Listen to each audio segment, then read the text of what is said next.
Salve, kembali berjumpa dengan saya pada Regi hari ini, tanggal 31 Januari 2026. Mari saudara, di pagi yang cerah ini kita bersama-sama mengucap syukur di dalam doa kepada Tuhan kita yang selalu memberkati kita. Dan juga jangan lupa berilah senyuman dan sapaan kepada sesama kita. Kita awali perenungan pagi hari ini dengan tanda kemenangan kita dalam nama Bapa dan Putra dan Roh Kudus. Amin. Diam, tenanglah. Bacaan itu di hari ini diambil dari kitab kedua Samuel 12 ayat 1 sampai dengan 7a, dilanjutkan dengan ayat 10 sampai dengan 17, dan Injil Markus 4 ayat 35 sampai dengan 41. Saudara-saudara sekalian, 1 bulan sudah, tepatnya 31 hari sudah kita menjalani tahun 2026. Dan di akhir tahun 2025, saat memasuki awal tahun 2026, saudara, kita semua telah ditakuti oleh beberapa berita bencana di mana-mana, saudara. Banjir dan lain sebagainya. Belum lagi di berbagai dunia. Dan sepanjang tahun 2025 saja, kita telah lalui dengan begitu banyak kesulitan. Bagaimana dengan tahun 2026 ini? Apakah masih banyak kesulitan badai akan kita terima? Takutkah kita menghadapi tahun 2026 ini? Di awal perenungan hari ini, saudara, melalui Injil yang kita baca, Yesus mengajak kita semua, marilah kita bertolak ke seberang.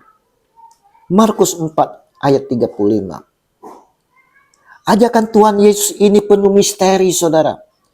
Kita tak tahu di seberang sana ada apa. Apakah kehidupan kita akan aman, damai, sentosa. Kita sudah menyeberangi dari tahun 2025 menuju 2026. Tapi adakah pengharapan? Ajakan Tuhan Yesus untuk bertolak menyeberang ini, saudara, melambangkan perjalanan iman, saudara. Kita harus tetap percaya meskipun di perjalanan kita dihantam badai. Kita harus percaya bahwa Yesus adalah Immanuel, selalu beserta kita. Dalam Injil hari ini, Yesus mengundang para murid yang telah seharian mengajar untuk bertolak ke seberang. Ini mau menunjukkan kepada kita sekalian, saudara, mau melangkah terus maju dalam iman, saudara. Tidak hanya stagnan, berdiam diri di tempat nyaman, di tempat aman, saudara. Mereka meninggalkan orang banyak itu lalu bertolak dan membawa Yesus. Lihat, saudara, mereka meninggalkan orang banyak itu lalu bertolak dan membawa Yesus beserta dengan mereka dalam perahu di mana Yesus telah duduk, dan perahu-perahu lain juga menyertai dia. Markus 4 ayat 36. Kita semua, saudara, diundang untuk melangkah maju, saudara. Namun saudara, jangan lupa, saudara, jangan lupa membawa Yesus menyertai kita.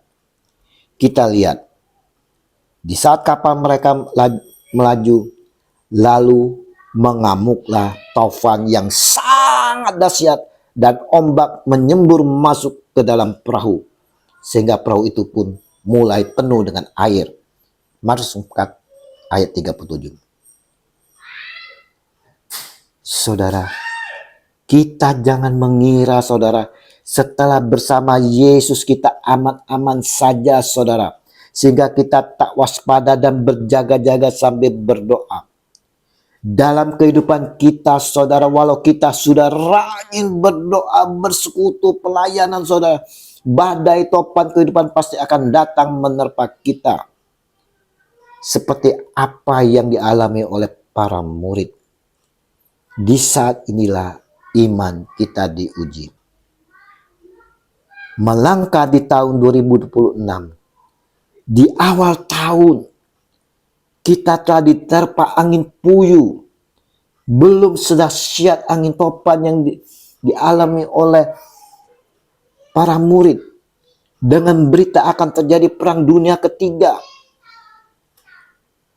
Kita juga diberitakan untuk berjaga-jaga mempersiapkan diri untuk 7 hari. Dan ini saudara tidak sedikit dari kita menjadi takut, menjadi khawatir. Belum lagi krisis ekonomi yang sangat tajam.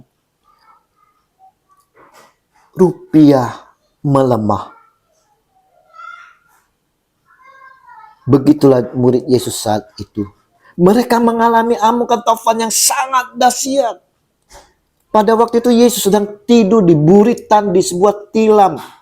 Maka murid-muridnya membangunkan dia dan berkata kepadanya, "Guru, engkau tidak peduli kalau kita binasa." Markus 4 ayat 38. Mungkin saudara kita sama dengan para murid berteriak, "Tuhan, di mana engkau? Kami sungguh berat Tuhan memasuki tahun 2026 ini. Keluarga kami sudah di ujung tanduk Tuhan. Dokter sudah angkat tangan dengan penyakit suamiku. Di mana engkau Tuhan? Tidak pedulikah engkau dengan kami?" Apakah Yesus sungguh meninggalkan kita? Yesus selalu menyertai kita, saudara. Dia tak pernah meninggalkan kita. Dan kata Yesus, "Mengapa kamu menjadi takut? Mengapa kamu tidak percaya?" Markus 4 ayat 40. Pertanyaan ini ditujukan juga kepada kita saat ini. Mengapa kamu begitu takut? Mengapa kamu tidak percaya? Ini adalah pertanyaan retoris untuk kita. Mengapa kita membiarkan ketakutan mengalahkan iman kita saat Dia bersama kita? Saudara-saudaraku, Regi hari ini saudara mau menekankan kepada kita semua bahwa kehadiran Tuhan Yesus dalam hidup kita lebih penting daripada badai yang kita hadapi. Ingat saudara, Dia adalah sumber kedamaian dan kekuatan. Ketakutan bisa menghancurkan iman, tetapi iman yang teguh kepada Kristus akan memampukan kita memenangkan cobaan.